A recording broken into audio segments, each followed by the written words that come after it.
Hey, all, welcome to the art and science of complex sales. On this episode, we're going to be talking to Bryan Whittington of EBS Growth. Bryan helps companies develop really good sales teams, gets them really good data, and helps them with sales development process and building their business for a repeatable funnel. Now, there's some great tidbits in this one. He's going to help us understand what are the 4 key triggers that we can pull in any business development process.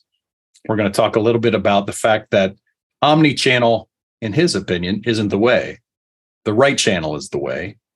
And we're going to talk as well about how do we truly identify that ideal customer profile. Excited for this one? Let's get started. Well, cheers, everybody. I'm sitting here with a nice little espresso, and I get a chance to introduce Bryan Whittington. Welcome to the art and science of complex sales for another episode. I'm so pumped to have a good friend and partner, Bryan, on with us.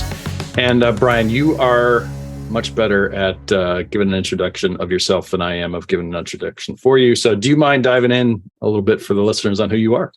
Yeah, no problem. So Bryan Whittington, I'm a founder of EBS Growth. We're a sales effectiveness firm out of Pittsburgh. And really, Paul, what we focus in on is 3 areas of sales effectiveness. One is getting a really good sales team. If you get that really good sales team, then you need really good data where you can actually have a conversation with somebody. And then the third piece is if you don't have the sales team and you don't have the data, we can act on your behalf doing sales development as a service. So those are really the 3 tranches in which we play. Awesome. Bryan, thank you very much. Can you do me a favor? And we're all in the sales game here. We all define it a little bit differently. Do you mind what is your core definition? If you're doing those 3 things for sales, what's your core definition of sales?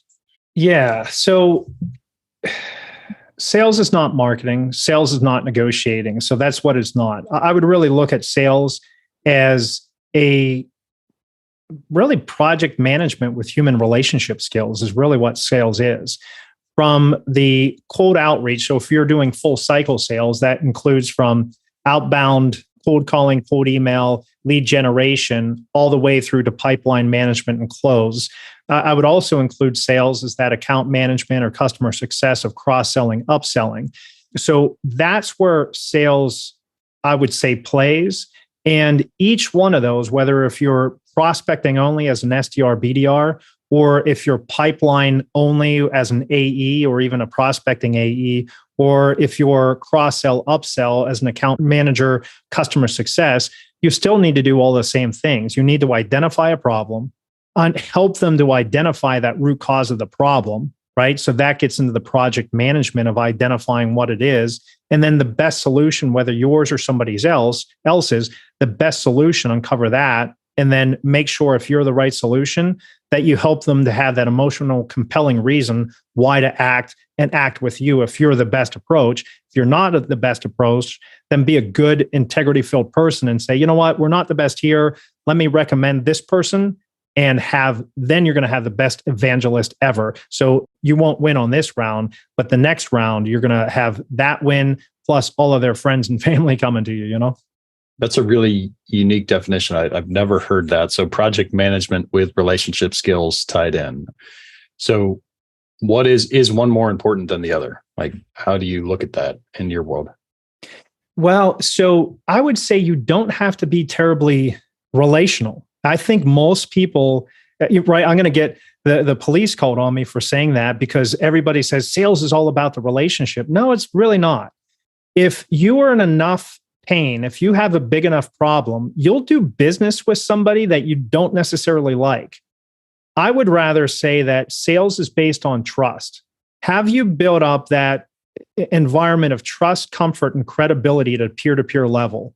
That even if you don't necessarily like me, because maybe I'm not the smiling, clad handing, take you out for beers in a doll kind of thing, but I can solve your problem, you're going to go with me over somebody that, is a professional visitor. I have a huge pipeline. I'm just not closing any business. I'm getting invited to your kid's birthday party, for goodness sakes, but you're not buying anything from me because I haven't built up the trust that I truly understand what your problem is and can therefore solve it with the right solution. So I would say more important than anything is that project management of uncovering the problem and being able to solve that problem. So I think of a book, Kim Scott wrote a book called Radical Candor.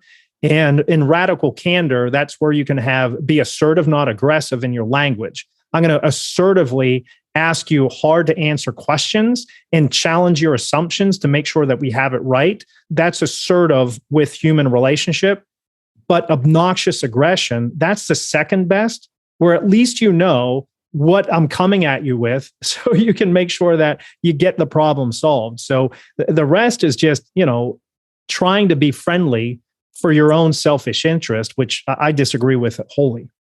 When I hear that, I think of business and focused. I think of a focused relationship, right? A relationship is an exchange of communication. We have to trust each other. It's a focused relationship. I think what you're working to dispel, what I hear is working to dispel that myth that I need to be liked. So I think there's a massive, massive difference between being, and I go to Stephen M.R. Covey's book, Speed of Trust, where he defines, the things that you have to have in trust is character and competence. Right.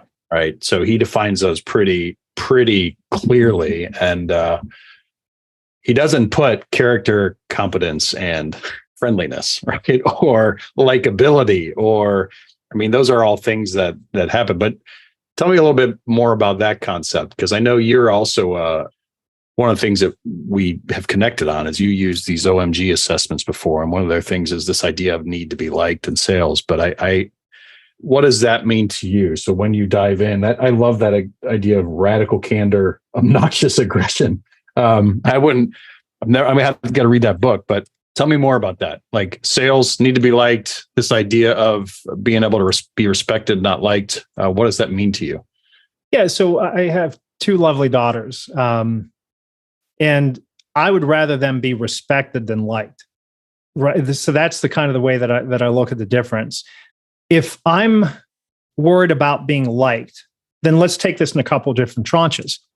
If I'm worried about being liked whenever I'm on a cold call or I'm doing outbound prospecting, if somebody pushes back with the least amount of pushback, which, by the way, your best buyers are going to be those that are strong personalities.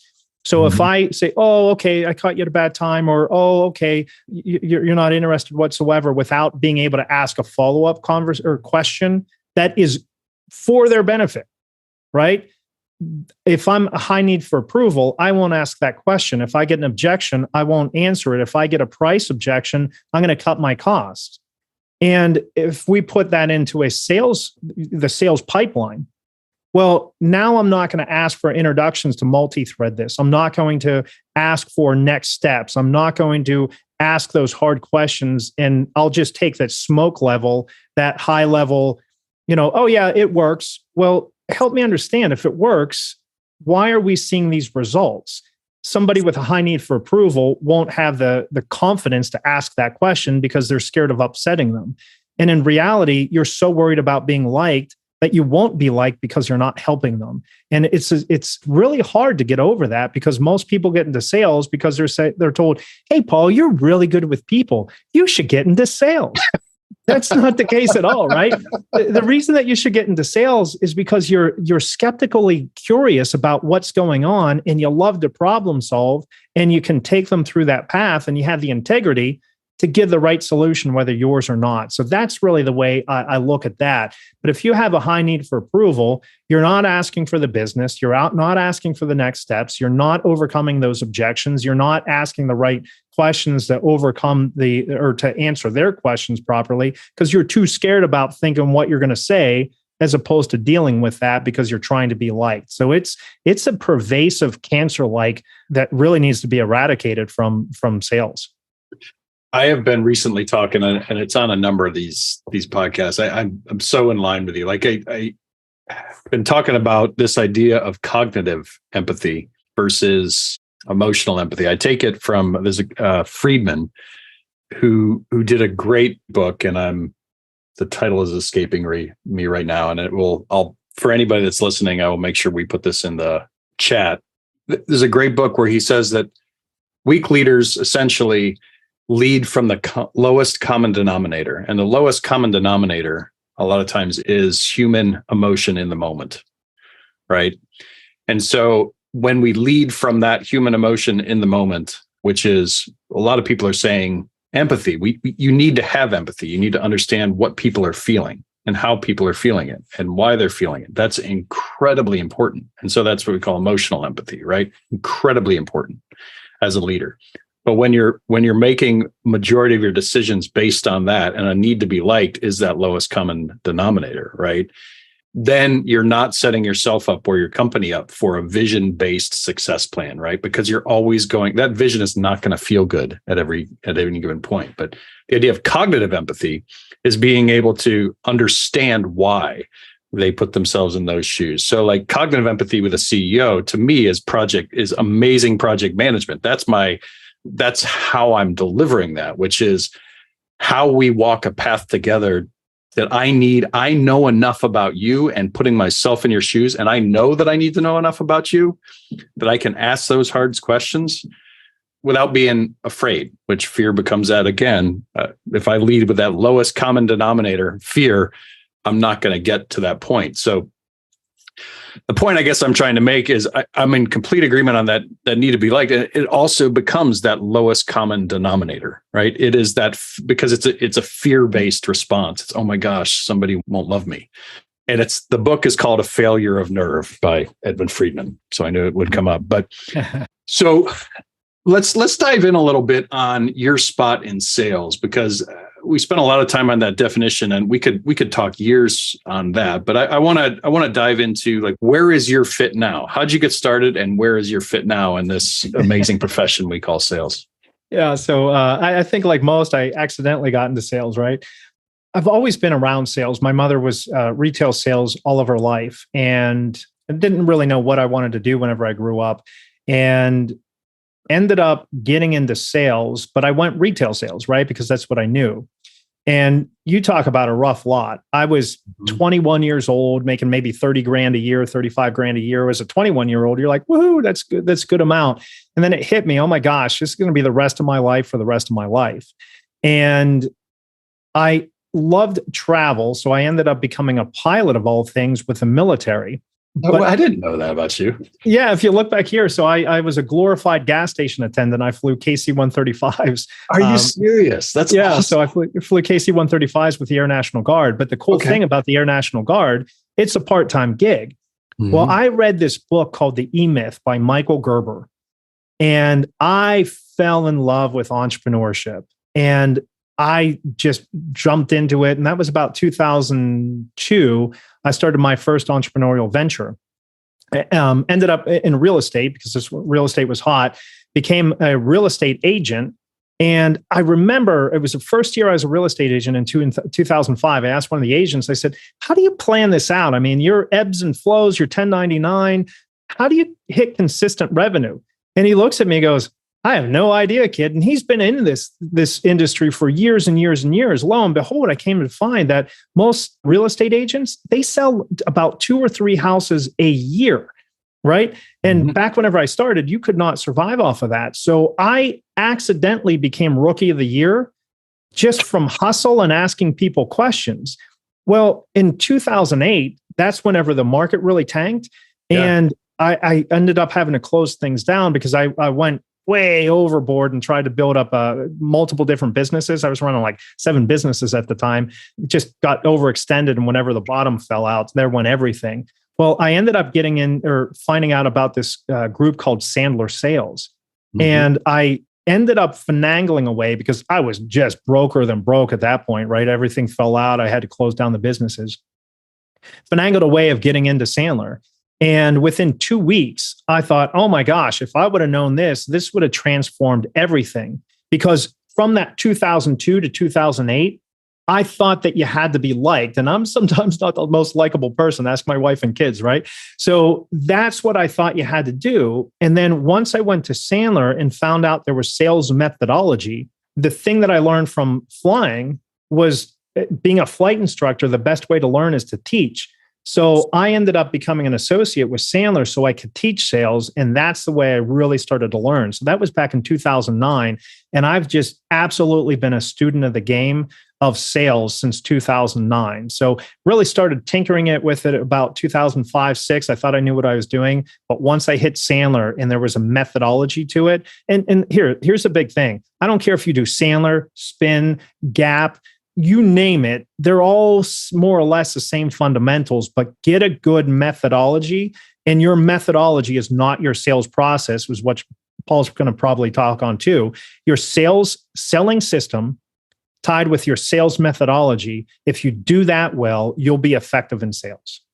That's an awesome story. No, I absolutely love that. And right at the end there, I completely 100%, I call it a sales framework, right? And which the framework entails the methodologies and processes, and also, everything else that you need around sales, but and the tech stack essentially. So you have a framework that ties together the difference. But I'm so in agreement with you. I first in sales process and methodology, like I actually started in sales process. Like I got this idea. Okay, here's the process, and here's how we got to follow it. And I was in sales operations, right?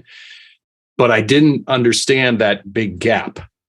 There was a massive skills gap that I had for a long time, that because I was focused solely on process.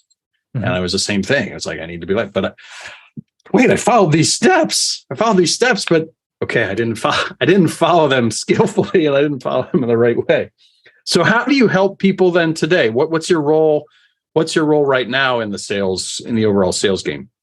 Whenever companies come to me, they typically are in a couple of different stages. They might be early stage, founder-led sales, so they don't have a sales team yet, or maybe they have one or two that aren't doing terribly well. So we can evaluate their current team to see how they're doing, make recommendations. We call it a sales effectiveness and improvement analysis, right? So we can do that to really test the team. And then we can either do it what's called a do-it-yourself model or a done-for-you model. And we take really good sales data, and we have a couple of different sources that we can get sales data for them. And then we run it through what we call the Reach My ICP, vetting process of sales of this data.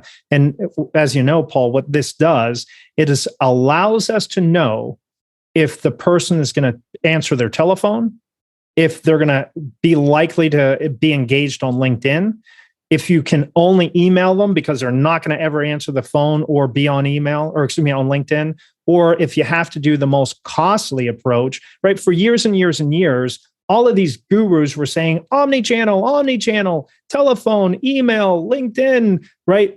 That is the most costly approach. Here's a case in point. We just recently discovered this. If we use the Reach My ICP process and only call those who answer the phone, Paul, we call them T3s. We were able to set a meeting once every 58 attempts, not conversation, every 58 attempts. Calling non-T3, we call them T2. Those T2, where we know that voicemail ties to that person. So it says, "Hi, this is Paul Fuller," right? We know that matches. Instead of a call or 58 calls to set a meeting, we had to do 450 calls to set a meeting, plus leave voicemails, plus do email. There is such a massive difference in doing that, and the cost associated with that, let alone how many people out there use a Zoom info or what you name the platform, and they have their sales team just cold call and cold email that list. If you do that, you're going to have a conversion rate somewhere between a 3 to 5% call to connect rate. And you're going to take, here, I have it right here. So I ran the numbers here not too far back, 13,279 attempts to do what we can do with those T3 in 454 attempts. So that one person, just one salesperson doing 50 calls a day, right? That's the average. They're doing 40 to 50 calls a day. One sales rep, it would take them 256 business days, right? However many weeks that is, that's business days. So a whole entire almost year of business days, which takes you probably a year and a half, 2 years of business days to do what we can do in 9. And so that's what we're really focusing in on. So I don't care how good your salesperson is. If they're having to do 13,279 attempts talk to the same amount of people that we can do in a month, they're not going to be able to compete. And that's why they're not hitting their revenue targets, their booked meetings targets, because it's not like they're not trying. They just don't have the number of conversations that they need. So that's what we really focus in on, is helping people to have more conversations in a shorter period of time. So one of the things that you mentioned there, well, everything that you mentioned there is really goes along to the thought that I have that is a part of that sales framework, right? Which is data is the engine, regardless of how you get it or if you're omni-channel. I have two questions for you on the omni-channel one, but data is the engine that drives any sales process.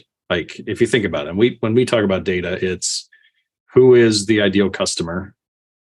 Where does that ideal customer sit? How can I get in touch with that ideal customer? Why on earth would that ideal customer have any psychographics or demographics that associate them with wanting to talk with me any way, shape, or form? Right. Mm-hmm. That becomes the engine that drives everything. And I think that was a change, when the internet came about and we stopped calling with phone books.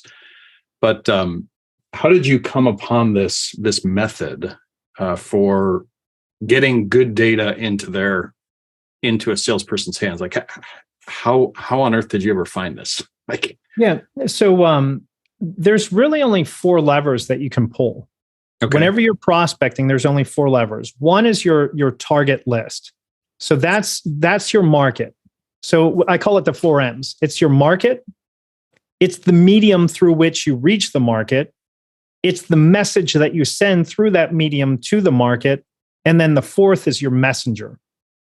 I mean, in reality, you have those 4 overarching levers to pull. Now, there's a ton of sub-levers to it, right? So the different dials that you can tune in. But in the most simplistic, you have those 4. It's your market, it's your mode of communication to reach that market, it's your message, and the messenger delivering that message. That's really it. And so just through study, there's actually a competitor of ours now. I used to be a partner with them. That's through working with them. That's really where I discovered this and pulling this all together. But it hasn't been until we've been putting this to use. Because to be candid with you, Paul, whenever I started this, we thought technology was the play. So we got the most expensive technology out there that we thought was going to be awesome, right? So we were using parallel dialers, making 150 dials a day, but we're screaming through data faster than you can replenish it. We're still only at a 3% call to connect rate. It was 500 dial attempts to that one meeting. That used to be the metrics. Hey, 500 attempts to one meeting. That was a metric.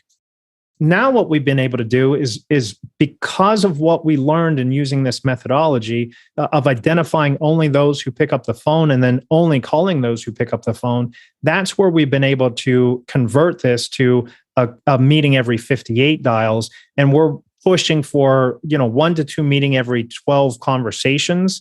And that's going to vary on what you do. If you're more complex or highly commoditized, you might be in around 20 conversations to a booked meeting. Or if you're really super hot, new thing, like if I was selling GPT-3 or Chat GPT, then I probably need about 3 conversations to book a meeting. So it really depends on what your offering is, but that's going to be your metrics. But it's the number of conversations and how can I most quickly get into it? And that's where we started using this Reach My ICP. And you have to do it right. It took us about 2 years to figure out the mechanics of it. And then once we figured it out, that's whenever we really started taking off.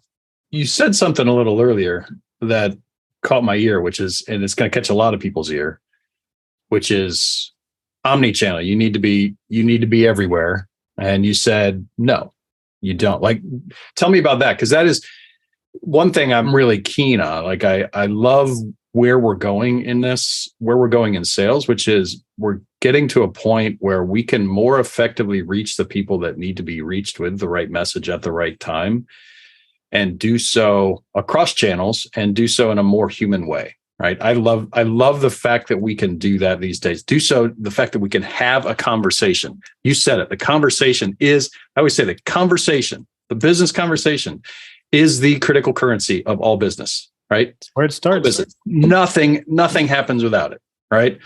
But you have a specific approach to increase your odds, and you're saying no, you don't need omni-channel. So tell me more about that. Yeah, well, omni-channel sold by tech that we know that they make it easier for you to use all different resources, right? Mm-hmm. Now, here's a couple of things that have changed. The dial to connect rate back in the old days, I used to make four dials and have one conversation. And, it was no problem. But that was back early 2000s, right? Yep. Since early 2000s until today, now the average, I need to have 18 to 50 dials to have one conversation. Well, a year or so ago, about late 2020 into 2021, they started implementing stir, shake, or shake, sure. I can't remember do you remember the name of it? It's stir, shake. You're the one that told me about it. Yeah. Yeah. So what that does is that plummets your dial to connect rate, because if you don't do that properly, then the telephone won't work. So it's more than just good data. It's more than just having that data sifted and filtered like what we do, but then it's also utilizing it correctly. So those omni-channel technologies don't do the shake stir. They also are just blasting these emails out. And now your email reply rate is 1.5 to maybe 2%. So that's not working. So it's a massive volume play. And everybody gets frustrated. And then you go, okay, well, let's try LinkedIn. All right, well, 85% of the people on LinkedIn are only on there 15 minutes or less a month. So if you're doing LinkedIn, that's a lot of wasted effort there. So if you're wasting effort because only 0.5 to 2% are going to reply to your email, if you're wasting effort on LinkedIn, and that's a long process, unless if you're cheating the system and doing an automation, and everybody loves automation in their LinkedIn, right? And then if you're calling people who are never going to call to answer, it's just nothing but waste. So our premise is this: only use the channel that will work. Now, there's some companies that my approach won't work, right? There's one company where we had to do omni-channel because that's the only approach that's going to work, because of that whole entire list, only 5% of that list answered their phone. So if I'm only going to be able to reach 5% of the whole entire list, that's not going to have great success. So that's where on some campaigns, we do have to do omni-channel, but we just know that the customer acquisition cost is going to be substantially higher because of the labor effort required. But if I have 20 to 40% of my list picking up the phone, I can do more by telephone. If I have a 15 to 30% call to connect rate or a 3 to 7 attempts to conversation, I can have more conversations faster than most sales organizations. So going back to that example, 454 attempts to have 101 conversations, as opposed to 13,279 attempts to have those same 101 conversations. It's an unfair advantage that you can't keep up with. I can have 2 SDRs do that part-time, or 2 sales reps doing that at 50 dials a day. That's $15,000 sales rep cost. Whereas to do that, the reps needed to have 101 conversations in 5 days would require 16 reps. So what we did, 101 conversations in 5 days, 2 reps, $15,000. To be able to do that, needs 16 reps. That's $120,000. So what would you rather, $15,000 a month or $120,000 to have the same results? Yeah, when you said, so only use the channel that will work.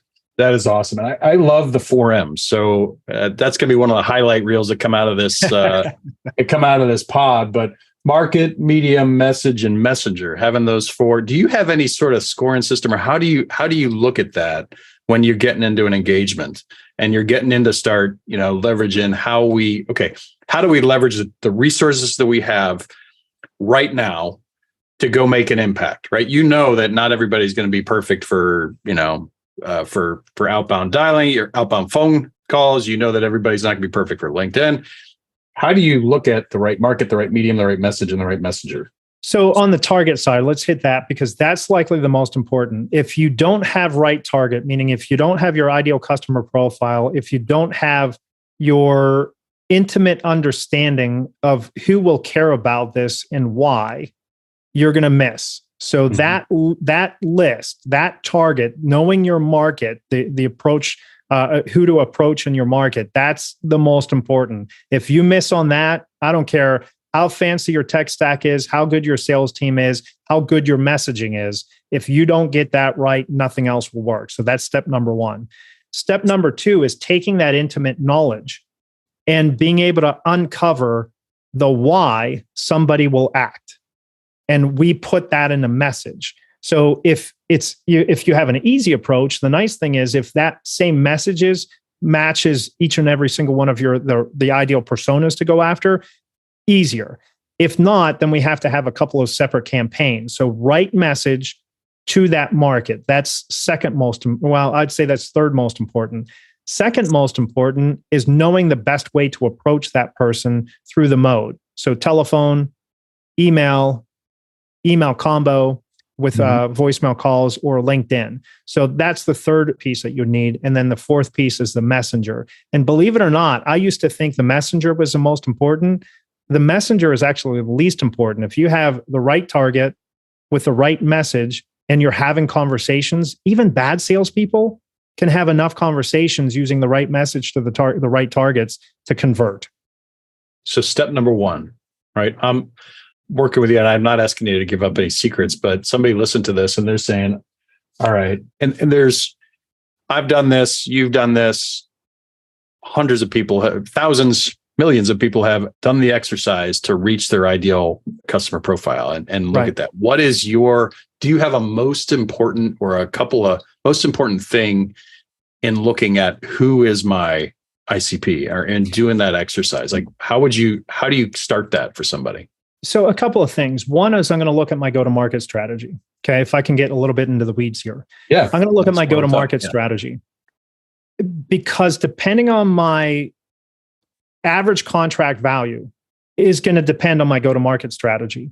If I don't have a very high average contract value, or I don't have a large lifetime value. So here's what I mean by that. You can use this multi-stage sales development system where you have top of funnel outreach, goes to a AE that does pipeline management, to an account manager or customer success to close, right? If I have that go-to-market strategy, then I'm going to need about, somewhere between, with inflation, I would, just to be safe, about $10,000 profit margin. Okay, so your gross profit, that means incremental revenue for those non-accounting people like me. That means how much after your cost of goods sold, how much revenue is left over, not after all expenses taken out. That's your net revenue, but your gross profit. You have to have about $10,000 per contract, or you need about $25,000 over a 3-year period of time of margin to be able to do that omni-channel, to do that broken up sales development. If you don't have that, then you need a full cycle sales rep to go the whole entire funnel from prospecting to close, and maybe even account management. But I'd be cautious there, because if you want them to get net new business, they're going to do all account management, and it's all about the relationship, and you're going to not get net new business. So that's a different story for another day. Or if that's not going to work, then can you do product-led growth? Which, by the way, product-led growth, you're going to need a sales team anyway to get the large, to go upstream. You're going to need a sales team, so you're going to fall into the same problem. Or can you do self-service, where you're going to have SEO and tons of marketing dollars to do this? So you really have to determine what your go-to-market strategy is. Once that's figured out, then you can say, okay, what are the trigger events that would really indicate that these people would have a problem, right? So it might be employee size. It might be they're using certain technologies. It might be new hires, new fires, right? Whatever those trigger events are, identify those. And who is going to be impacted by this? And what is the root cause problem, the underlying causation for the problem that they're seeing? Because most of the time what people do, Paul, is they'll see a problem and they'll put a Band-Aid or duct tape or twine it up, and they'll have Franken business walking around because they try to just throw all this stuff instead of getting to the root cause. So if you can identify what the root cause is of that and tie what your solution is to that root cause problem, that's where you can write the right message to it. So if I can identify that these companies with these sizes, with these trigger events, likely have these problems that are caused by this, and they can afford my solution, that's how I build the target. Then I identify, well, how are they doing things today? Because is it an intern? Is doing nothing an option? If doing nothing is an option, that's not your target because they won't buy you. Do they have technology that's doing it? However they're doing it today, identify that and show how you're better. So that then gets into targeting, that they can afford you, that they likely are using this stuff. And then that gets into your messaging that shows that you understand, because it's not about personalization. Personalization goes back to the relationship. It goes to understanding. I understand your world and the problems that you're having and the impacts that you're having. That goes to understanding. That's building trust. So then I do that. And then I can simply reach out to them over the right mode of communication using that information. So was that clear enough? I got it. I took a ton of notes. And I think one of the comments that you made there that I want to dive into. So just everybody hit rewind and listen to that again, because did I just date myself? Hit rewind. Yeah, scroll back. But understanding, okay, what is my go-to-market? My go-to-market strategy has a huge impact has a huge impact on my ICP. Mm-hmm. All right. And so many people do it the other way around. That's a really interesting take. And I love that. I think that I learned a ton there. I think one of the things that you said there at the end, let's dive into this one final thing, and then we'll close out today. But you said it's about, so personalization is hot, right? Oh, hey, John, I checked you out on LinkedIn. Here's your this. You said it's about understanding. It's not about personalization. So that right there is, I think it's a brilliant statement, but dive into it a little bit more. I really understand what you mean there. Yeah. If you reach out to me and say, hey, thanks so much for your service, I really appreciate it. Go Bobby Mo. You have brought no value to me whatsoever. Mm-hmm. Right. But if you come to me with a challenge that I likely have based upon my business model, hey, Bryan, notice that you're dealing with XYZ industry and are using XYZ tech stack. And there's tons of ways that you can get that information out there, whether GPT or what is it called? GP3 or Chat GPT, there's built with. So there's all of these different things that you can use to find that stuff. And then you customize it that shows your understanding. So you say, hey, Bryan, notice that you're dealing with X, Y, and Z industries, and you're using ABC tech stack to reach them. Typically, it would take 13,279 attempts to reach your target audience. Whereas what we do, it would reduce that to 454 attempts. Don't know if that would be relevant in your world. Something like that, where now you showed extreme relevance, put a little bit of what you do and how would it impact them, and then open to, I call it not a call to engagement, not a call to action, not a CTA, but a CTE, a call to engagement. Is that a worthwhile conversation to have? CTE, call to engagement. I love it. I think we could talk probably for another, and I'm going to invite you back. We need to have another discussion and keep diving into this. So does that make sense to you? Sure. We definitely have the next one. Okay, cool. So Bryan helps people develop really good sales teams with really good data, and actually can help them execute on that. How do people, and I would highly recommend, if you're into numbers, if you're into discussing that, and how this actually can impact your business through the numbers, Bryan has got a huge handle on that. So how do they connect with you if they want to reach out? Yeah, the easiest way to reach me is just reach out through LinkedIn. It's Bryan. I spell it incorrectly. It's with a Y. So Bryan Whittington. You can reach me out there. You can also check us out on our website, ebsgrowth.com. So that's Echo Bravo Sierra growth.com. You can reach us out there. Tons of resources on that page for you, from podcasts. We have a podcast that Paul's going to be on here in a little bit called the Talent, Sales, and Scale Show. And you can also sign up if you wanted to see if your data if this approach would work with your data. We have a free pilot that you can run 200 records through. So just put in there that you heard it from this podcast, and we can get you a free 200 record pilot to see, would this be right for your group? Yeah, if they just put in Membrain That works. Just put in Membrain. Yep. Just put in Membrain. And that Bryan is a Membrain partner. We love having him in this partnership. And it is something that we truly value. Haven't mentioned that. We'll dive into that at a later date. But thank you so much. Thank you so much for the time spent. I'm going to remember the 4 M's for a long time. I'm going to start leveraging it in my process and how we build. Just an quick and easy way to get a handle on this. And also seems highly effective. So with that, everybody, we're signing out. Have an absolutely blessed and beautiful day. We'll see you. Hey, thanks. Really appreciate it.